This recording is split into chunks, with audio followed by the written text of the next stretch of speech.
আপনারা যদি বিশ্বাস করেন যে আমরা জীবন্ত ঈশ্বরের আরাধনা করি তাহলে আরো জোরে জয় যিশু। তাড়াতাড়ি বাইবেল খুলবেন কিন্তু, হ্যাঁ। উপদেশক 1 অধ্যায় 9 পদ।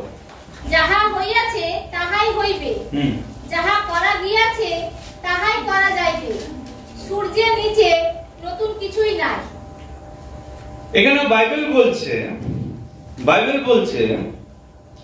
what has been is what will be, and what has been done is what will be done. There is nothing new under the sun. There is nothing new under the sun. যাহা ঘটেছে তা কি হবে, আবার ঘটবে, এবং যাহা করা গিয়েছে তাহা আবার করা যাইবে। আর সূর্যের নিচে কোনো কিছুই কি নয়, র্যাপচার, কোনো নতুন ঘটনা নয়। এই ইংলিশ শব্দটা যেটা আমরা বলছি র্যাপচার, এটা বাইবেলে কিন্তু কোথাও লেখা নেই, কিন্তু এই যে ইনসিডেন্ট, এই যে ঘটনাটা, এটা কিন্তু বাইবেলে আছে।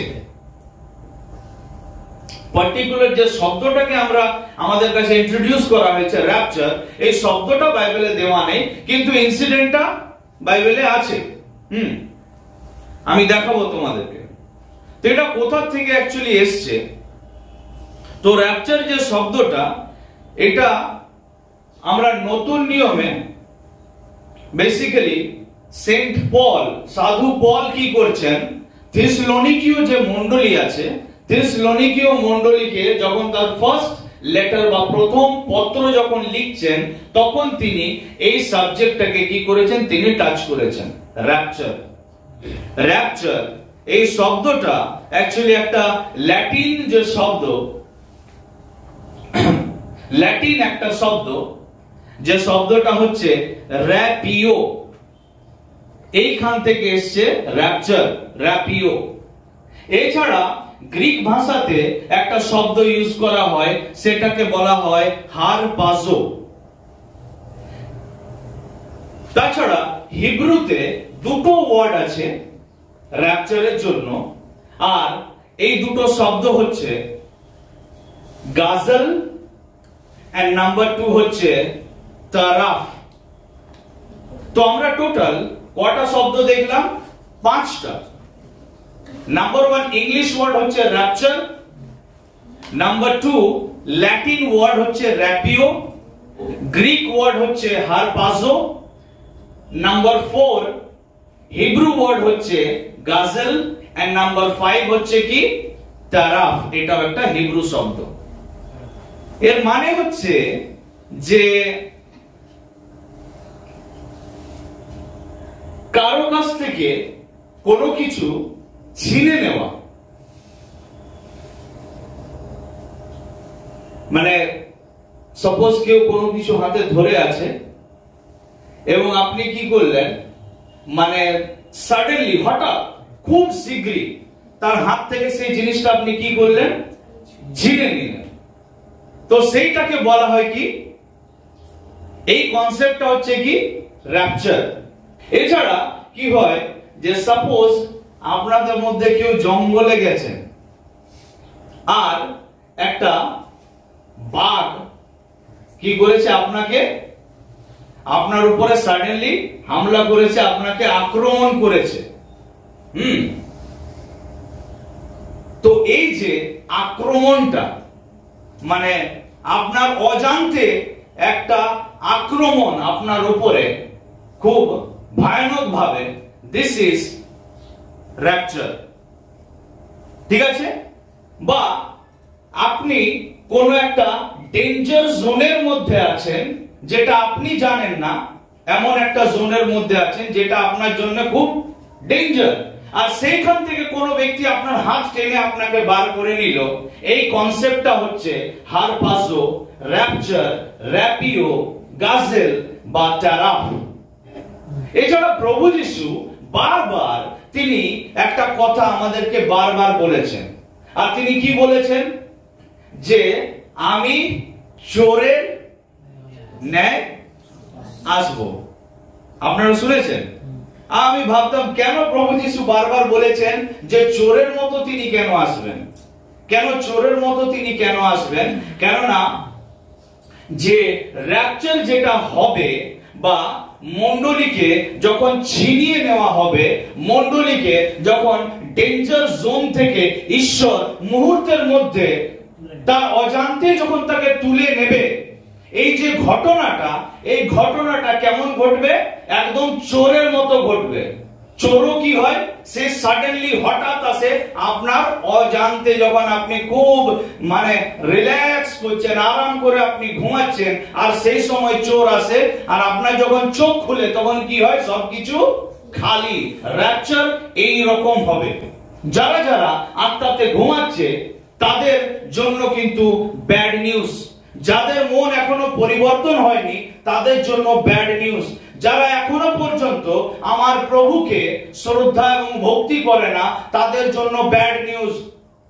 আজকে যারা যারা আপনারা জগতের সঙ্গে তালে তাল মিলিয়ে হাঁটছেন তাদের জন্য কিন্তু খুব খারাপ নিউজ, খুব ব্যাড নিউজ আছে তাদের জন্য। তারা কিন্তু ঈশ্বরের রাজ্যে প্রবেশ করতে পারবে না। আমি প্রথমে আপনাদেরকে পড়তে বললাম কি, এক্লেসিয়াস্টেস চ্যাপ্টার 1 ভার্স 9, উপদেশক 1 অধ্যায় 9 পদ, যেখানে কি লেখা রয়েছে? যা ঘটেছে তা আবার ঘটবে, যা করা গিয়েছে তা আবার করা যাবে, এবং সূর্যের নিচে কোনো কিছুই নতুন নয়। তা পুরাতন নিয়মে আমরা এই যে মানে কি বলবো, একসাথে অনেকগুলো ব্যক্তির র্যাপচার আমরা কিন্তু দেখতে পাই না বাইবেলে। কিন্তু এখনো পর্যন্ত বাইবেল আমাদেরকে শুধু ইন্ডিভিজুয়াল র্যাপচার, ব্যক্তিগত ভাবে র্যাপচার আমাদেরকে বাইবেল কিন্তু দেখিয়েছে। যেমন আমরা দেখেছি হনক, বাইবেল বলছে হি ওয়াকড উইথ গড, সে ঈশ্বরের সঙ্গে, বাংলায় লেখা আছে গমনাগমন করতেন। ELISA he walked with god. তো এরা কি হয়নি? এরা ফিজিক্যালি কিন্তু মারা যায়নি। ঈশ্বর এদেরকে কি করেছিলেন? তুলে নিয়েছিলেন, তাই তো? এরপর আমরা যখন নতুন নিয়মে যখন আমরা চলে আসছি তখন আমরা দেখতে পাচ্ছি হারপাস বা র্যাপচার কার হচ্ছে? প্রভু যীশু খ্রিস্টের। মাউন্ট অলিভে, জৈতুন পর্বতে আমরা দেখতে পাচ্ছি যে সাডেনলি তিনি কি হচ্ছেন? শিষ্যদের মধ্য থেকে, বাইবেল বলছে অ্যাক্টস চ্যাপ্টার 1 এ লেখা রয়েছে যে সাডেনলি তিনি হঠাৎ শিষ্যদের মধ্য হইতে কি হলেন? আকাশের দিকে চলে যেতে লাগলেন, আর তারপর মানে মেঘ তাকে ঢেকে দিলেন। এটা হচ্ছে র্যাপচারের 3 নম্বর ইনসিডেন্ট। এরপরে আর কি কি ঘটনা আছে? প্রেরিত 8 অধ্যায় 36 থেকে 40 পর্যন্ত একটু কেউ পড়বেন। পরে পথে যাইতে যাইতে তাহারা কোন এক জলাশয়ের নিকটে উপস্থিত হইলেন। তখন নপুংসক কহিলেন, এই দেখুন জল আছে, আমার বাপ্তায়িত হইবার বাধা কি? পরে তিনি রথ থামাইতে আজ্ঞা করিলেন, আর ফিলিপ ও নপুংসক উভয়ে জলমধ্যে নামিলেন এবং ফিলিপ তাহাকে বাপ্তাইজ করিলেন। যখন তাহারা জলের মধ্য হইতে উঠিলেন তখন প্রভুর আত্মা ফিলিপকে হরণ করিয়া লইয়া গেলেন এবং নপুংসক আর তাহাকে দেখিতে পাইলেন না। ফলে তিনি আনন্দ করিতে করিতে আপন পথে চলিয়া গেলেন, কিন্তু ফিলিপকে অশ্বরোধে দেখিতে পাওয়া গেল। আর এইখানে এই যে ঘটনাটা, ফিলিপ আমরা দেখতে পাচ্ছি, ফিলিপ যাকে পবিত্র আত্মা কি বললেন? যে একটা নপুংসক রথে আছে, তুমি যাও আর সেই যে অংশটা পড়ছে স্ক্রিপচারটা, সেটা কি করো? এক্সপ্লেন করো, সেটা ব্যাখ্যা করে দাও। এবং সে বোঝানোর পরে কি হয়? সেই নপুংসক বলে আমি কি নেব? আমি বাপ্তিস্মা নেব। এবং সঙ্গে সঙ্গে বাপ্তিস্মা তাকে দেওয়ার জন্য তারা নেমে যায়। এবং বাইবেল বলছে যে যখন দুজন বাপ্তিস্মা, যখন ওকে যখন বাপ্তিস্মা দিয়ে উঠছে, তখন সেই যে ব্যক্তিটা ইউনাস বা হিজড়া বা নপুংসক, সে কিন্তু কি করতে পায়নি? ফিলিপকে আর দেখতে, বাংলাতে কি লেখা আছে? হরণ লেখা আছে। ফিলিপকে কি করা হয়েছিল? হ্যাঁ, the spirit of the Lord, ইংলিশে লেখা আছে কট ফিলিপ অ্যাওয়ে। বোঝা গেল? এখানেও র্যাপচার হয়েছে। ফিলিপ সাডেনলি, বা এটাকে ইংলিশে বলা হয় টেলিপোর্টেশন।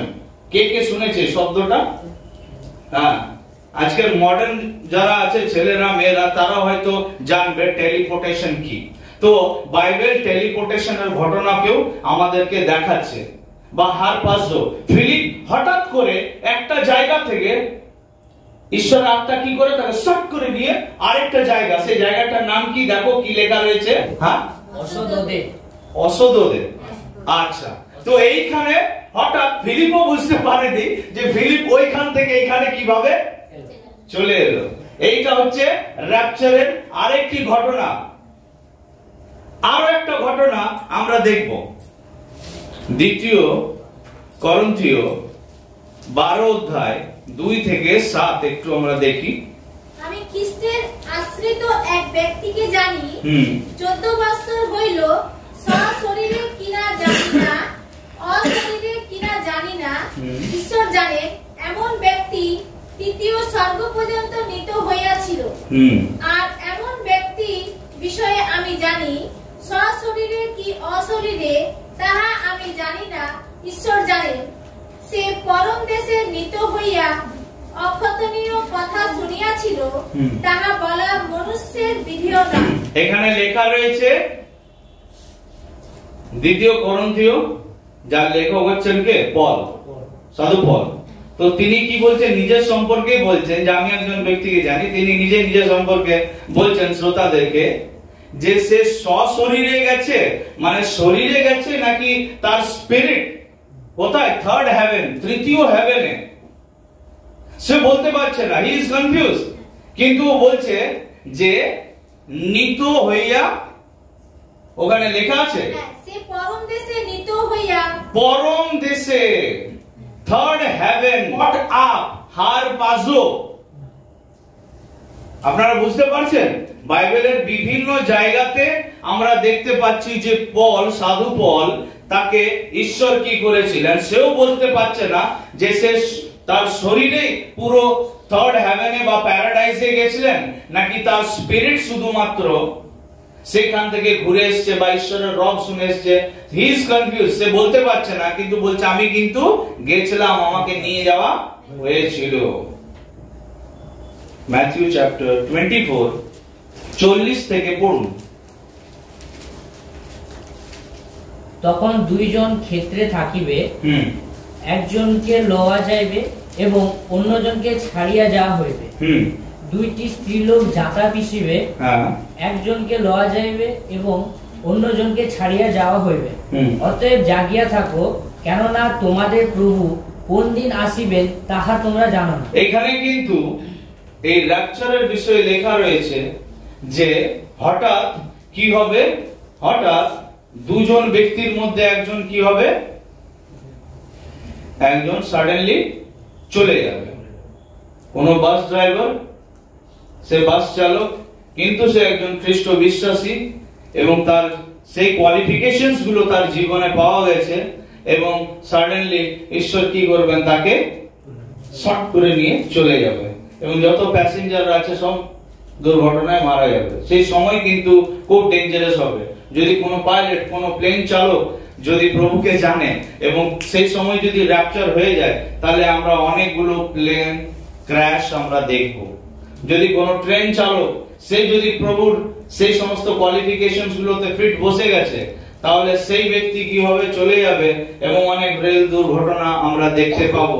যাদেরকে প্রভু নিয়ে যাবেন উপরে, তারাও কিন্তু এই জিনিসগুলো দেখবে যে পৃথিবীতে একটা বিরাট বড় কেওস সৃষ্টি হতে চলেছে, যেখানে মানুষ হঠাৎ করে বাড়ি থেকে, অফিস থেকে, রাস্তার মাঝখান থেকে, ট্রেনের মধ্যে, প্লেনের মধ্যে থেকে, বাসের মধ্যে থেকে মানুষ কি হবে?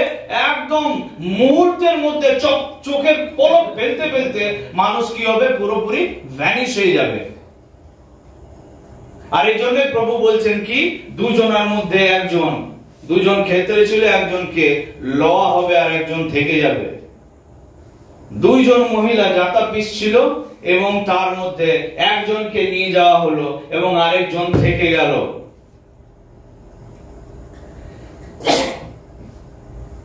তো বাইবেল আমাদেরকে অনেক রকম ভাবে ইঙ্গিত দিচ্ছে এবং আমাদেরকে বলছে যে এই ঘটনা কিন্তু আমরা এই ঘটনার খুব সামনাসামনি এসে পৌঁছেছি।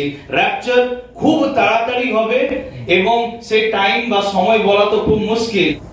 না, তিনটে থিওরি আছে র্যাপচারের উপরে।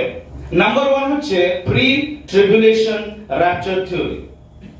এবং ট্রিবুলেশনটা কি আমরা যখন এইখানে দেখি, মথি 24 অধ্যায় আমরা যখন দেখি এবং আমরা যখন চলে যাব দ্য বুক অফ ড্যানিয়েল, তো ড্যানিয়েলের যে বই অনুসারে, ড্যানিয়েল ভবিষ্যদ্বক্তার বই অনুসারে এবং ম্যাথিউ চ্যাপ্টার 24 অনুসারে আমরা দেখতে পাচ্ছি যে একটা টাইম আসছে, যে টাইম পিরিয়ডটা হচ্ছে 7 ইয়ার্সের, 7 বছরের। এবং এই 7 বছরের টাইমটাকে 3.5 বছরে কি করা হয়েছে, ডিভাইড করা হয়েছে, ভাগ করা হয়েছে। আর এই যে 7 ইয়ার্সে অ্যান্টি খ্রাইস্ট আসবে এবং তার সঙ্গে আরেকজন আসবে যাকে বলা হয় ফলস প্রফেট, ঝুঠা নবী। 2 জন আসবে, একজন নয়। যেটা প্রথম যে বিলিভটা, প্রথম যে বিশ্বাস প্রি ট্রিবুলেশন র্যাপচারের যে থিওরি, সেটা হচ্ছে যেটা কিন্তু এটা আবার ট্র্যাডিশনাল বিলিভ, অর্থাৎ মানে প্রত্যেকটা মেনলাইন চার্চ এটাই বিশ্বাস করে যে আমরা ট্রিবুলেশন বা মহাক্লেশে 7 বছরের আমরা পা দেব না, আমরা সেখানে পা রাখবো না, কেননা তার আগেই আমাদেরকে ঈশ্বর কি করবেন, তুলে নিয়ে আমাদেরকে চলে যাবেন। আচ্ছা, কোথা থেকে এটা দেখি আমরা একটু। ফার্স্ট থিসলোনিয়ান্স, প্রথম থিসলোনিকীয় 5 অধ্যায় 9 থেকে 10 পদ। কেননা ঈশ্বর আমাদিগকে ক্রোধের জন্য নিযুক্ত করেন নাই, হ্যাঁ, কিন্তু আমাদের প্রভু যীশু খ্রিস্ট দ্বারা পরিত্রাণ লাভের জন্য তিনি আমাদের নিমিত্ত মরিলেন, যেন আমরা জাগিয়া থাকি বা নিদ্রা যাই, তাহার সঙ্গেই জীবিত থাকি। ঈশ্বর আমাদেরকে কি করবে না, তিনি আমাদেরকে ট্রিবুলেশনের মধ্যে বা মহাক্লেশের মধ্যে যেতে দেবেন না, তার আগে আমাদেরকে কি করা হবে, তুলে নেওয়া হবে। তো this is pre tribulation rapture theory. এবং এই থিওরির উপরে ক্রিশ্চিয়ানিটির প্রায় 70% ক্রিশ্চিয়ানিটি এই থিওরির উপরে বিশ্বাস করে, বিলিভ করে। বোঝা গেল? প্রায় 70% ক্রিশ্চিয়ানসরা এই থিওরির উপরেই বিশ্বাস করে যে আমরা কোথায় যাব না, মহাক্লেশে যাব না। নাম্বার 2 হচ্ছে মিড ট্রিবুলেশন র্যাপচার থিওরি। কিছু ক্রিশ্চিয়ানসরা আছে যারা কিন্তু বিশ্বাস করে যে মণ্ডলীকে কখন তুলে নেওয়া হবে, মহাক্লেশের মাঝামাঝি সময়। ইয়েস, এবং তার জন্য তারা বিশ্বাস করে ড্যানিয়েল, দেখি তারা কোন বাইবেল ভার্সটাকে তারা কোট করে। ড্যানিয়েল চ্যাপ্টার 9 ভার্স 27, দানিয়েল 9 অধ্যায় 27 পদ। 1 সপ্তাহ পর্যন্ত তিনি অনেকের সহিত দৃঢ় নিয়ম করিলেন। হ্যাঁ, সেই সপ্তাহের অর্ধকালে তিনি যজ্ঞ ও নৈবেদ্য নিবৃত্ত করিবেন। ঘৃণার্হ বস্তু সকলের পক্ষের উপরে ধ্বংস আসিবে। হ্যাঁ, এবং উচ্ছিন্নতা পর্যন্ত ধ্বংসকের উপরে ক্রোধ বর্ষিত হইবে। তো যারা বিশ্বাস করে তারা এই বাইবেল ভার্স থেকে ড্যানিয়েল চ্যাপ্টার 9 ভার্স 27 কে কোট করে যে আমাদেরকে প্রভু যীশু র্যাপচারের মধ্যে কখন তুলবেন, মাঝামাঝি সময় মহাক্লেশের, অর্থাৎ 3.5 বছর, টোটাল হচ্ছে 7 ইয়ার্স অ্যান্টি খ্রাইস্টের টাইম। তো এই অ্যান্টি খ্রাইস্টের 7 ইয়ার্স এর মধ্যে 3.5 বছরের পর কি হবে, যখন এই অ্যান্টি খ্রাইস্ট নিজের আসল রূপ দেখাবে। কেননা প্রথম 3.5 বছর এ খুব ভালো একটা ওয়ার্ল্ড লিডার হয়ে আমাদের সবার সামনে আসবে। এরপর হচ্ছে পোস্ট ট্রিবুলেশন থিওরি, অর্থাৎ আরো কিছু মানে ক্রিশ্চিয়ানসরা রয়েছে যারা কিন্তু বিশ্বাস করে যে প্রভু যীশু খ্রিস্ট কখন আসবেন? মহাক্লেশের আগেও নয়, মহাক্লেশের মাঝেও নয়। কখন আসবে? মহাক্লেশের মধ্যে দিয়ে মণ্ডলী বা চার্চ যাবে, এবং যখন চার্চ যাবে সে পুরোপুরি খাঁটি হবে, এবং তারপর প্রভু কি করবে?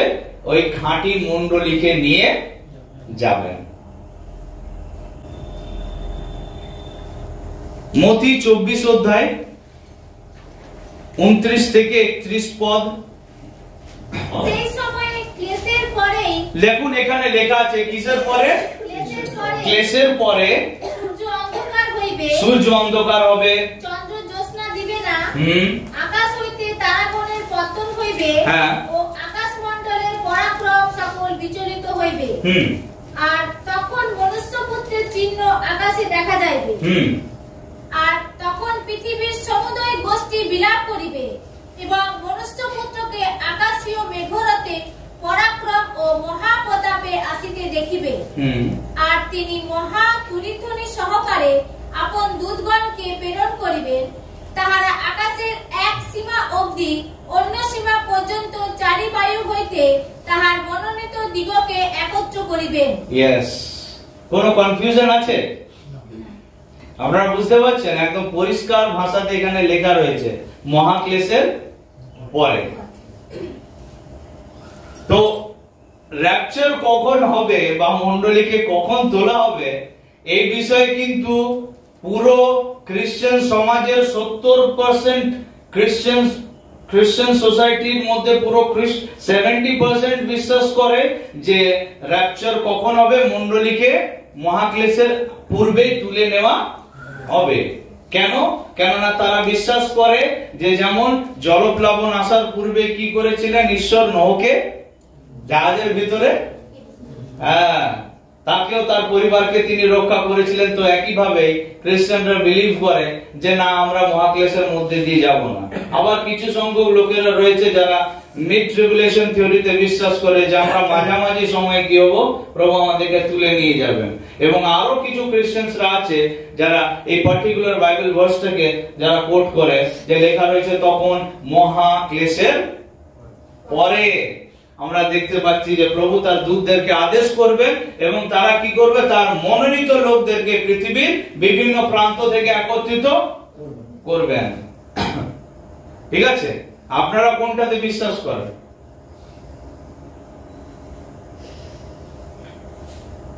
কেননা এই বিষয়ে খ্রিস্টান সমাজ পুরো ডিভাইড হয়ে গেছে। আপনারা কোন দিকে যাবেন? তা আমাকে যখন অনেকে জিজ্ঞেস করে যে তোমার স্ট্যান্ড পয়েন্ট কোথায়, তুমি কোথায় দাঁড়িয়ে আছো এখন, বা তুমি কি বিশ্বাস করো, আমি বিশ্বাস করি এবং আপনাদেরকে আমি এটাই শেখাবো, বাইবেল বলছে তোমরা জাগিয়া থাকো।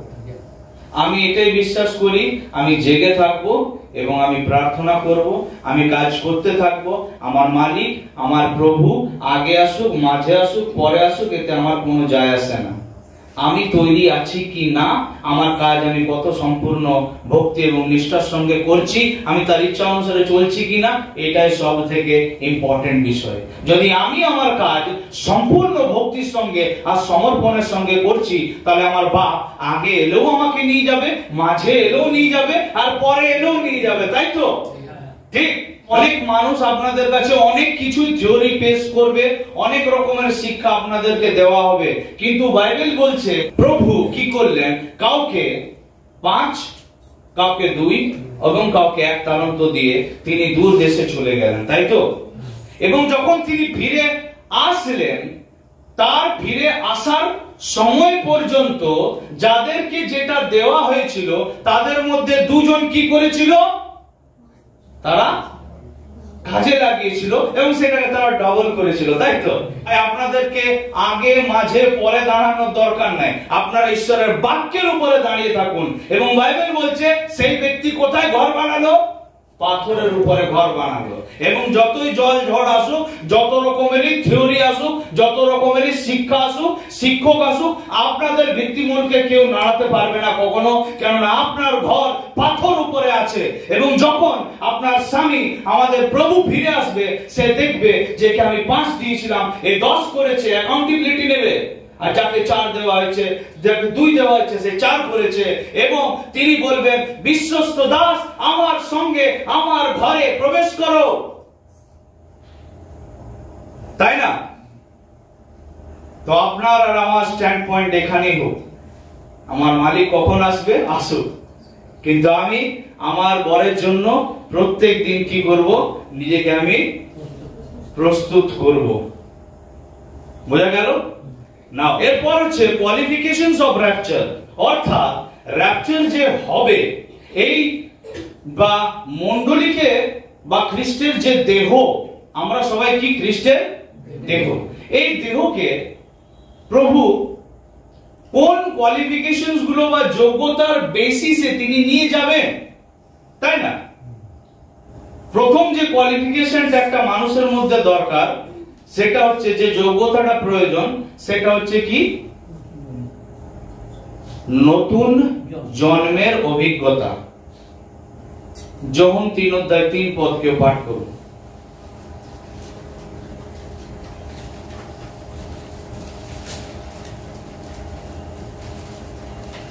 যিশু উত্তর করিয়া তাহাকে কহিলেন, সত্য সত্য আমি তোমাকে বলিতেছি, নতুন জন্ম না হইলে কেউ ঈশ্বরের রাজ্যে দেখিতে পায় না। আরে ঢোকা তো দূরের কথা, ঢুকবে তো পরে। বাইবেল কি বলছে? এই চোখ সেই রাজ্যের কি পাবে না? দর্শনও পাবে না, দেখতেও পাবে না, যদি কি না হয়, নতুন জন্ম না হয়। কেউ বলেছে কখনো নতুন জন্ম মানে কি? যদি কেউ বলেনি তাহলে ভালো করে শুনুন, নতুন জন্ম মানে কি। যদি কোনো ব্যক্তি ভাবছে যে আমার জামদা চার্চে নাম লেখানো আছে বলেই আমি স্বর্গে যাব, আপনি যেতে পারবেন না, ভুলে যান। আপনি সপ্তাহে 2 দিন উপবাস করেন বা 3 দিন করেন, এতে কিন্তু আপনি স্বর্গরাজ্য যাবেন না। আপনার যদি মনে হচ্ছে যে আমি অনেক দান দক্ষিণা দিই আর আমার কারণে এই যে চার্চটা চলছে, আমি না দিলে চার্চটা গরিব হয়ে থেকে যেত, যারা যারা এরকম ভাবে, আমি আপনাদেরকে বলে দিই, আপনি কিন্তু চার্চে যাও, আপনাকে স্বর্গরাজ্যে কোনো স্থান দেওয়া হবে না। আপনার যদি মনে হচ্ছে যে আমি ওই ব্যক্তির মতো নই, আমি ব্যভিচারী নই, আমি পাপ করি না, আপনার মনে হচ্ছে যে আপনি অন্যের সঙ্গে তুলনা করে আপনি কোয়ালিফাই করে যাবেন, তাহলে আপনার জন্য ব্যাড নিউজ যে আমার প্রভু আপনাকে নিয়ে যাবে না। ঠিক আছে? আপনি যে চার্চের মেম্বার হন, চিটিংবাজি করে যদি বিশপ কেউ হয়ে গেছে, চিটিংবাজি করে যদি কেউ পাস্টার হয়ে গেছে, যেতে কিন্তু নরকেই হবে। শুধু আপনাদেরকে বলছি না, এই কথাটা প্রত্যেকটা বিশপ, রেভারেন্ড, পাস্টার আর যাই লাগিয়ে নিক নিজের আগে, তাদের জন্য, বাইবেল টিচারের জন্য, যে যদি তাদের জীবনে বর্ন এগেন বা নতুন জন্মের অভিজ্ঞতা যদি তাদের জীবনে নেই, তাহলে তারা স্বর্গরাজ্য কি করতে পাবে না? কি পাবে না? তারা দেখতেও পাবে না। 3:5 যোহন। যিশু উত্তর করিলেন, সত্য সত্য আমি তোমাকে বলিতেছি, যদি কেহ জল এবং আত্মা হইতে না জন্মে, তবে সে ঈশ্বরের রাজ্যে প্রবেশ করিতে পারে না।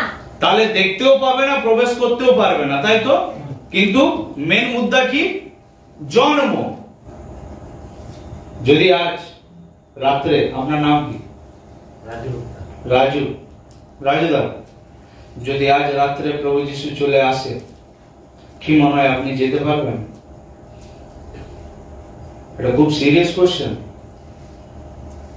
আপনাদের বলছি, মায়েরা যারা আপনারা বসে আছেন, আর যারা যারা এই প্রচার শুনে যাদের ঘুম পাচ্ছে, তাদেরকে জিজ্ঞেস করছি, তাদেরকে প্রশ্ন করছি আমি, যদি আজ মনে করুন হঠাৎ র্যাপচার হয়, আপনি যেতে পারবেন? কোয়ালিফাই করতে পারবেন আপনি? প্রথম যে যোগ্যতা, সেটা হচ্ছে বর্ন অ্যাগেন এক্সপিরিয়েন্স, নতুন জন্ম প্রাপ্ত হতে হবে। সেটা কি? দেখুন, আমি একদম সিম্পল ভাবে যদি বোঝাই, সেটা হচ্ছে কি, আমার জন্ম একটা খ্রিস্টান পরিবারে।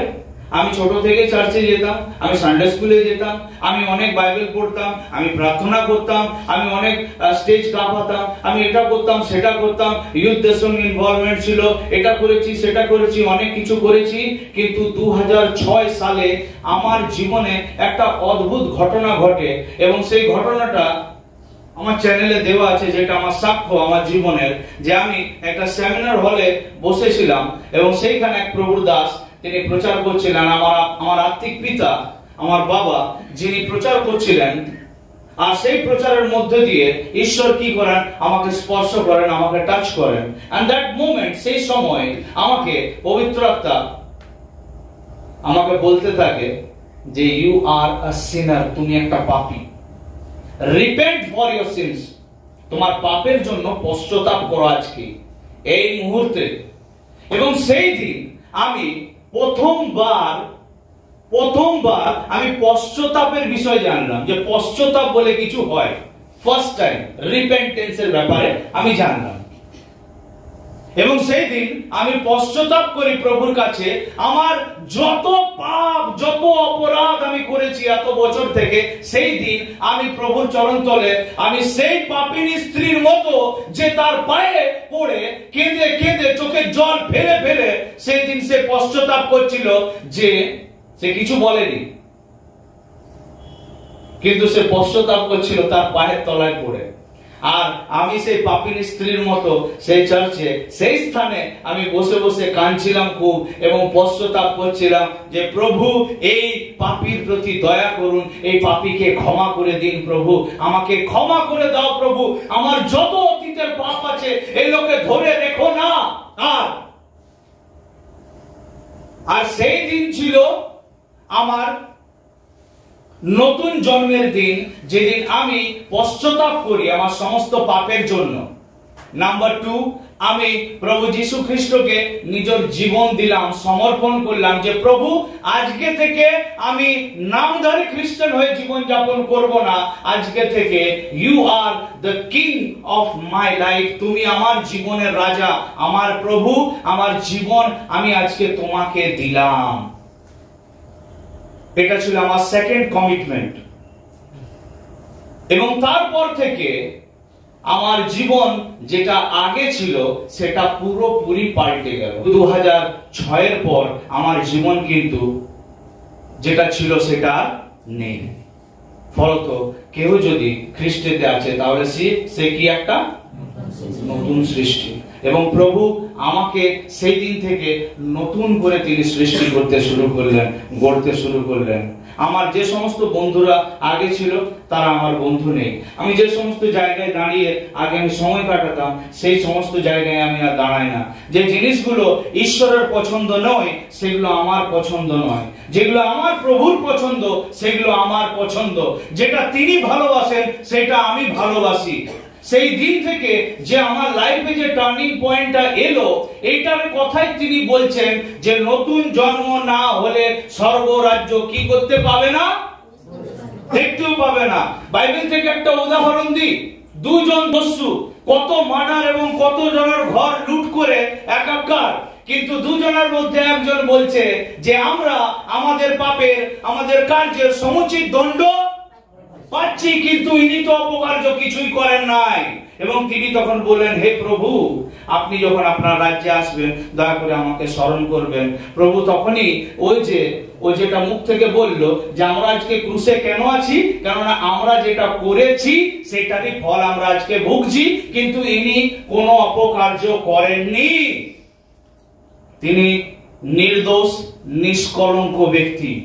আর তিনি কি বললেন, প্রভু আপনি যখন আপনার রাজ্যে আসবেন তখন আমাকে কি করবেন, পশ্চাতাপ হয়ে গেল, আর তাকে প্রভু রূপে গ্রহণ হয়ে গেল।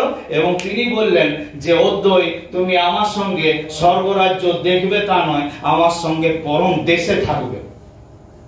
and this is new life বা this is born again experience। এটাকে বলা হয় নতুন জন্ম। নতুন জন্ম না হলে স্বর্গরাজ্য দেখতেও পাওয়া যাবে না, ঘরে ঢোকা দূরের কথা। তাই দয়া করে কেউ এই বিষয়ে ভাববেন না যে আমি এই চার্চের মেম্বার বলে প্রভু যিশু আমাকে নিয়ে যাবে, আমি অনেক ভালো কাজ করি সেই জন্যই আমাকে আগে নিয়ে যাওয়া হবে। এগুলো ভুল কথা। আপনার ব্যক্তিগত জীবন ডিসাইড করবে আপনি কোথায় যাবেন। বোঝা গেল কি বললাম? আপনি চার্চের সেক্রেটারি হন, আপনি প্রেসিডেন্ট হন, আর যেই থাকুন হরিদাস পাল, আপনাকে প্রভু নিয়ে যাবে না। তার প্রথম যোগ্যতা এটাই যে আপনাকে কি হতে হবে? উদ্ধার প্রাপ্ত ব্যক্তি হতে হবে। আপনি পৃথিবীতে আপনার যতই বড় পদ থাকুক, যতই বড় আপনার কাছে যতই ডেজিগনেশন থাকুক, যতই পদবি থাকুক, this is not enough. This is not our qualifications. এটা আমাদের যোগ্যতা নয়। যতক্ষণ পর্যন্ত কোনো ব্যক্তি উদ্ধার প্রাপ্ত নয়, নতুন জন্ম পায়নি, খ্রিস্টকে নিজের জীবন দেয়নি, যে খ্রিস্টের অনুসারে জীবন যাপন করেনি, প্রভু যীশু খ্রিস্ট তাকে নিজের রাজ্যে নিয়ে যাবেন না। দ্বিতীয় হচ্ছে sealed by the Holy Spirit. Sealed by the Holy Spirit. খুব গুরুত্বপূর্ণ পয়েন্ট এটা, ভালো করে শুনবেন, খুবই গুরুত্বপূর্ণ পয়েন্ট।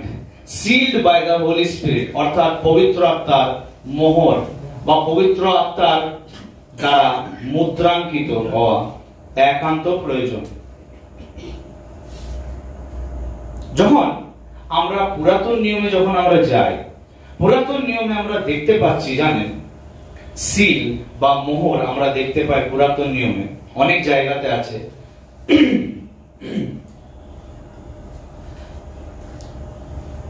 তার মধ্যে জাস্ট উদাহরণ একটা, যে যখন ইসরায়েল জাতি কোথায় ছিলেন? ইজিপ্টে ছিলেন। যখন তারা কৃতদাস অবস্থায়, স্লেভ অবস্থায় তারা যখন ছিলেন 430 বছর প্রায়, এবং যখন তারা ইজিপ্টে ছিলেন, তখন ঈশ্বর তার দাস মোশিকে পাঠিয়েছিলেন তাদেরকে উদ্ধার করার জন্য। একটার পর একটা প্লেগ বা মহামারী বা আঘাত সেখানে মিশর দেশে ঈশ্বর পাঠাচ্ছিলেন। কিন্তু ফরনের মন কখনো কঠিন, আবার কখনো কোমল হচ্ছে, এবং লাস্ট যে আঘাতটা ছিল, সে আঘাতটা কি? সে আঘাতটা হচ্ছে ডেথ এঞ্জেল, মৃত্যুর দূত কে ঈশ্বর কি করেছিলেন? পাঠিয়েছিলেন, প্রেরণ করেছিলেন। এবং এটার পরে পুরো মিশর দেশ কি হয়ে গেছিল? কেঁপে গেছিল। হ্যাঁ, এটার পরে। এবং আমরা দেখতে পাচ্ছি যে ঈশ্বর মোশিকে কিছু ইনস্ট্রাকশন দিয়েছিলেন। তিনি বললেন যে ইসরায়েলীয়রা একটা স্পেশালি একটা মিশর দেশে একটি জায়গাতে ছিলেন যেটাকে বলা হয় গোশন। তো গোশন প্রদেশে ইসরায়েলীয়রা থাকতেন ইজিপ্টের মধ্যে। তো ঈশ্বর মোশিকে বললেন যে তুমি এক কাজ করবে, মেষ বলিদান করে ওই মেষের যে রক্তটা, সেই রক্তটা কি করবে? ইসরায়েলীয়দের ঘরের দরজার উপরে কি করবে? লাগিয়ে দেবে, তাই তো? এবং ইসরায়েলীয়রা এটাই করে। আর আমরা দেখতে পাচ্ছি যখন ডেথ এঞ্জেল আসে, তখন মৃত্যুর দূত যখন এলো, তখন সে সেই বাড়িতে ঢোকেনি, সেই বাড়িতেই ভিজিট করেনি, শুধুমাত্র যে বাড়ির দরজাতে কি লাগানো ছিল? রক্তের মোহর, সিল। ওল্ড টেস্টামেন্টে অলরেডি এই ঘটনা দেওয়া আছে, যেটা আসার আগে রিপিট হবে। তো আজকে ওই যে মোহর দেখে যেভাবে মৃত্যুর দূত কি হলো? চলে গেল, তাদেরকে টাচ করতে পারেনি। আজকের ডেটেও ভালো করে মনে রাখবে, মেষটা কে ছিল বলতো? সেই মেষটা কে? যখন যিশুকে দেখেই কি বললেন? ওই দেখো ঈশ্বরের মেষ শাবক, যিনি জগতের পাপভার, যিশুই হচ্ছেন সেই মেষ। ঠিক আছে? যারা যারা উদ্ধার পেয়েছে এটা যথেষ্ট নয়, এর পরে হচ্ছে কি? হোলি স্পিরিট, পবিত্র আত্মাকে গ্রহণ করা নিজের জীবনে। যখন আমরা প্রভু যিশুকে রিসিভ করি, সেই মুহূর্তেই কি হয়? পবিত্র আত্মা আমাদের জীবনে আসে এবং পবিত্র আত্মা আমাদের উপরে কি করে? মোহর বা সিল লাগায়। আর যখন মোহর আর সিল ও যখন লাগিয়ে দেয়, তখন কি হয় জানো? মৃত্যুর দূত যেমন ঘুরে চলে গেছিল, তো বাইবেল বলছে যেন যেন যে কেহ তাহাতে বিশ্বাস করে সে বিনষ্ট না হয়। বিনষ্ট মানে কি? মানে কি? অনন্ত মৃত্যু। বুঝতে পারছেন? অনন্ত মৃত্যু মানে কি? নরক। তো যে কেহ তাহাকে বিশ্বাস করে, গ্রহণ করে, নতুন জন্ম প্রাপ্ত হয়, ঈশ্বর তাকে সিল, মোহর লাগায় পবিত্র আত্মার দ্বারা। এই কাজটা পবিত্র আত্মা করে, সিলটা পবিত্র আত্মা লাগায়। আর যখন পবিত্র আত্মা মোহর লাগিয়ে দেয় সেই ব্যক্তির ওপরে, তখন কি হয়? অনন্ত মৃত্যু তার জীবন থেকে পুরোপুরি কি হয়ে যায়? সরে চলে যায়। সে আর বিনষ্ট হবে না, কিন্তু অনন্ত জীবন পাবে। বোঝা গেল কি বললাম? হ্যাঁ, এবারে এটাকে বোঝার জন্য আরো একটা বিষয় আপনাদেরকে বলি, যেটা আমি 10 কুমারীর ঘটনাতে আমি বলেছিলাম আপনাদেরকে, যে জিহুদীদের যে বিবাহ, সেই বিবাহটাকে দুটি ভাগে আমরা দেখেছি ভাগ করা হয়। একটা হচ্ছে কেদুশিন আর একটা হচ্ছে সেদুখিন। তো কেদুশিনে কি হয়? কেদুশিনে বাবা কি করে, সেই মেয়ে সে দেখে তার পুত্রের জন্য কোন মেয়েটা সুইটেবল, কোন মেয়েটা তার ছেলের সঙ্গে মানে সংসার করতে পারবে, বা কোন মেয়েটা তার ছেলের জন্য যোগ্য। এবং যখন মেয়ে পছন্দ হয়, তখন বাবা কি করেন জানো? সেই পিতা কি করে,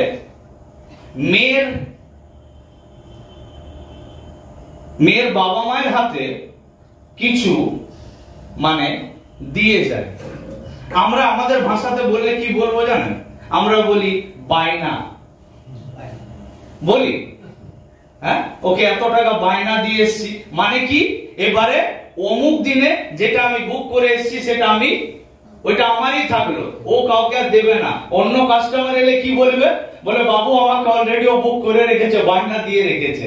বোঝা গেল কি বললাম? হ্যাঁ। তো এবারে ব্যাপার কি হচ্ছে, যে এই যে ঘটনাটা, এইটাকে হিব্রু ভাষাতে বলা হয় মাতান, গিফট দেওয়া। এটা কি করা হয়?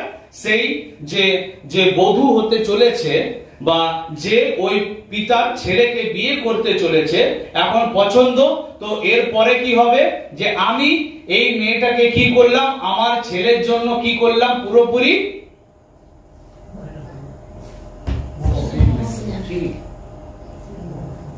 এটাই হচ্ছে actual concept, seal of the holy spirit. এবার বুঝবেন এই ঘটনাটা কিভাবে হোলি স্পিরিটের সিলের সঙ্গে লিংক করছি, আমি সেটা ভালো করে বুঝুন। তখন কি হয়, বাবা কি করে, ওই মেয়েটা পছন্দ যখন হলো, তখন সে কি করে, গিফট তার বাবা মায়ের হাতে তুলে দেয়, মেয়েটার জন্যই সেটা তুলে দেয়। ওকে। এবং মেয়েটা সেই দিন থেকে বুঝতে পারে যে আমি এরপর আজকে থেকে এঙ্গেজ হয়ে গেলাম। এরপর তার হাজবেন্ড তাকে প্রতিজ্ঞা করে যায় যে আমি আবার আসবো ফিরে, আমার পিতার গৃহে আমি স্থান প্রস্তুত করার জন্য যাচ্ছি, তোমাকে আমি আবার নিতে আসবো। আর হঠাৎ একদিন কি হয়, বর তার স্ত্রীকে নেওয়ার জন্য আসে, তাই তো আমরা দেখেছিলাম। তাই ওগুলোতে আমি যাচ্ছি না, কিন্তু এইখানে আমরা দেখতে পাচ্ছি যে বাবা কি করে, বাছাই করে না। তো পিতা কি করেছেন, পিতা ঈশ্বর তার ছেলে, তার পুত্রকে, প্রভু যিশু খ্রিস্টের জন্য বউ বেছেছে। কাদেরকে? মন্ডলী, চার্চকে। বুঝতে পারছেন আমি কি বলছি?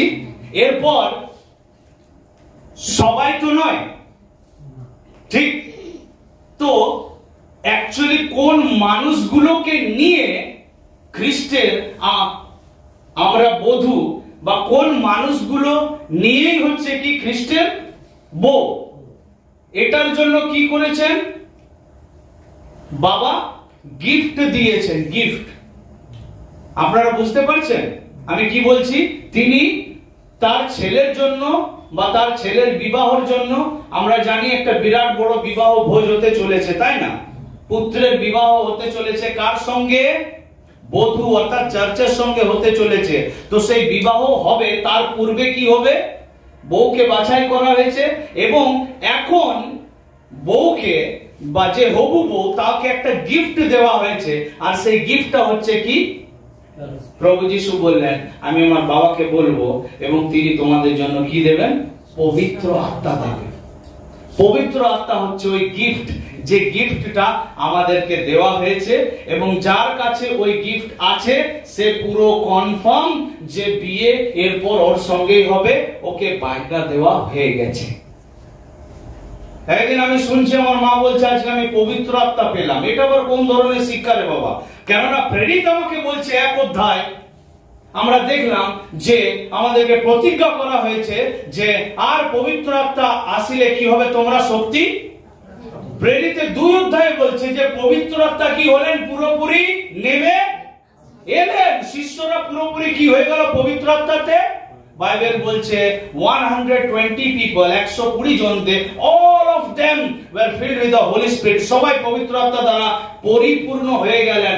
এখন প্রভু যিশু নেই, তিনি বললেন আমি তোমাদেরকে একলা ছাড়বো না, আমি তোমাদের জন্য এক সহায়ককে পাঠাবো। ওল্ড টেস্টামেন্টে পুরোপুরি কাজ করছিলেন পিতা পরমেশ্বর, তারপরে নিউ টেস্টামেন্টে পুত্র ঈশ্বর, এবং আজকে যেটাকে বলা হয় চার্চ এজ বলা হয়, এটাকে কি বলা হয়? চার্চ এজ বলা হয়। এই চার্চ এজে আমাদেরকে যিনি পুরো পরিচালনা করছেন তিনি হচ্ছেন গড দ্য হোলি স্পিরিট। পবিত্র আত্মা আমাদেরকে পরিচালনা করছে। তাই বড় কোনো রিভাইভাল মিটিং এ গিয়ে আপনাকে পড়তে হবে দাঁড়াম করে, তারপর আপনি পবিত্র আত্মা পাবেন, এরকম নয় আমার প্রিয়রা। এই জন্যই বলছি, বাইবেল বলছে আমার প্রজা জ্ঞানের অভাবে বিনষ্ট হইয়াছে।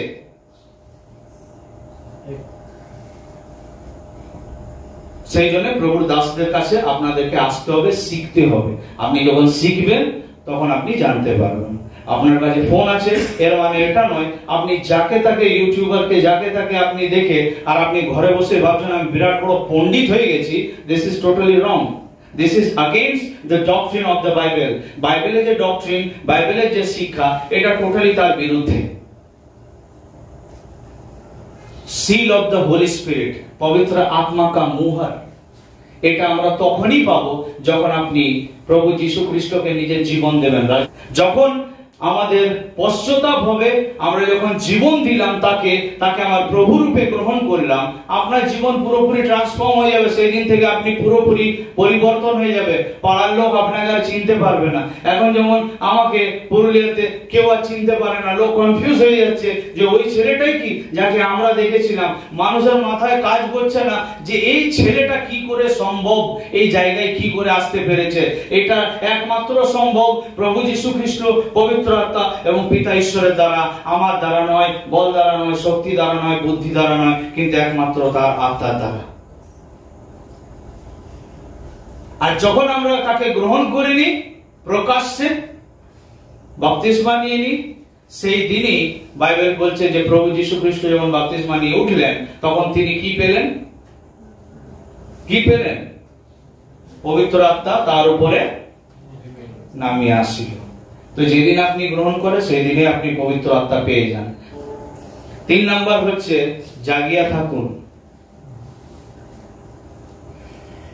জেগে থাকুন, কেননা সেই দণ্ড, সেই দিন, সেই সময়, সেই কালের বিষয়ে ইভেন মনুষ্য পুত্রও জানে না। বাইবেল বলছে স্বর্গদূতেরাও জানে না, শুধু কে জানে? পিতা জানে। যখন পিতা প্রভু যীশু খ্রিস্টকে অর্থাৎ সন অফ গডকে যখন বলবে যে যাও আমার বধূকে তুলে নিয়ে এসো, একমাত্র তখনই র্যাপচার হবে। প্রভু যীশু খ্রিস্ট কি করছেন? অপেক্ষা করছেন, এবং আমাদের জন্য তিনি কি করছেন? এখন মধ্যস্থি করছেন যে বাপ আর কয়েকটা দিন এদেরকে সময় দিয়ে দাও শুধু মন পরিবর্তন করার জন্য। এবং নাম্বার 4, 4 নাম্বার হচ্ছে যুদ্ধসজ্জা পরিধান করুন।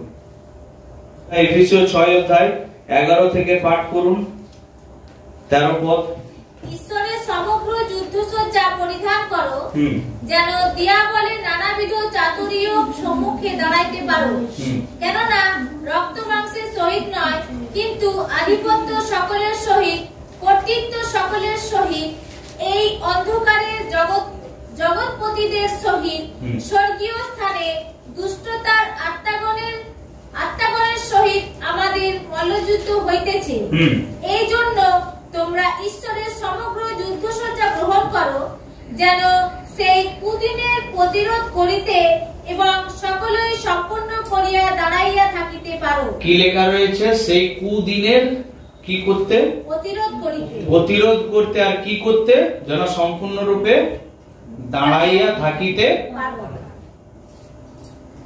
প্রভু যীশু খ্রিস্ট আসার পূর্বেই অনেকেই পড়ে গেছে আর পড়ে যাবে। আরে যাবে কিভাবে র্যাপচারে?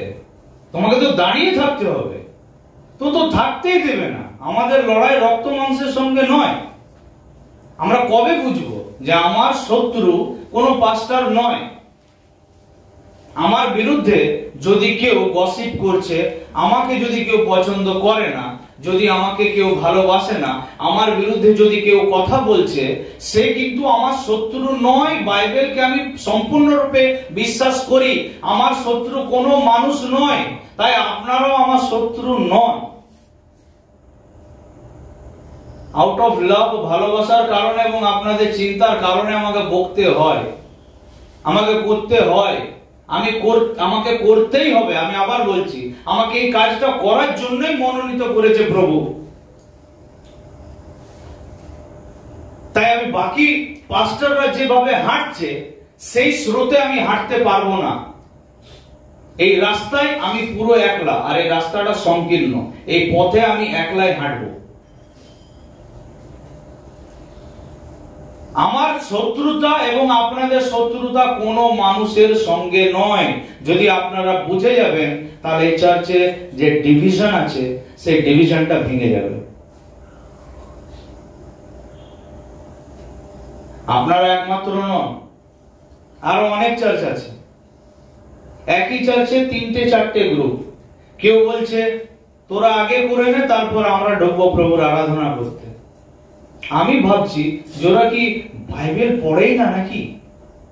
মানে কোন বাইবেলটা পড়ে? মানে বাইবেল সোসাইটি কি ওদের জন্য কোন একটা মানে স্পেশাল কোন বাইবেল ছাপিয়েছে নাকি রে বাবা? আমি বুঝে পাই না। বাইবেল বলছে যে যদি তোমার ভ্রাতার সম্পর্কে যদি তোমার কিছু আছে, তাহলে আগে যাও তোমার ভ্রাতার সঙ্গে মিলন করে, আর তারপর বেদির সামনে কি করো, আসো তোমার নৈবেদ্য উৎসর্গ করার জন্য। আমরা কি উৎসর্গ করার জন্য আসি? নিজেদেরকে উৎসর্গ করার জন্য প্রভুর কাছে আসি। আর যদি আমার ভ্রাতার সঙ্গে যদি ক্লেশ বিবাদ, সেটা কি গ্রহণ হবে?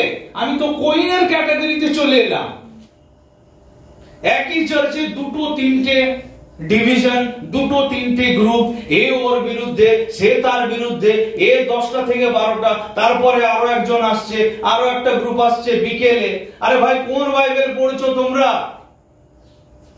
আমাদের লড়াই, আমাদের যুদ্ধ কোন রক্ত মাংসের সঙ্গে নয়।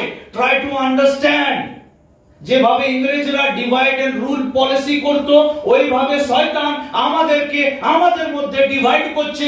বাইরের লোকেরা একত্রিত হচ্ছে, ওরা চার্চ হামলা করছে, ভাঙছে, আর আমরা কি করছি? দিন প্রতিদিন আমরা নিজেদের মধ্যে ডিভিশন করে বেড়াচ্ছি। আর সব থেকে বড় বদমাশ হচ্ছে পাস্টার গুলো। সব থেকে বড় বদমাশ এরা। আমার মন্ডলীর লোক, এরা আমার লোক, আমার তার লোক। আরে প্রভু যাদেরকে দায়িত্ব দিয়েছে তোমার হাতে, সেটা করো না। আমার করার কি আছে? যদি তুমি সঠিক শিক্ষা দিয়েছো, সে তোমার চার্চ ছেড়ে অন্য চার্চে যাবেই বা কেন? যদি তুমি তাকে তৈরি করেছো, প্রতিপালন করেছো, তার যদি খিদা, স্পিরিচুয়াল যেটা স্পিরিচুয়াল হাঙ্গার, আত্মিক যে খিদা যদি তুমি পূর্ণ করেছো, তাহলে ও কেন অন্য কোথাও যাবে মুখ মারতে?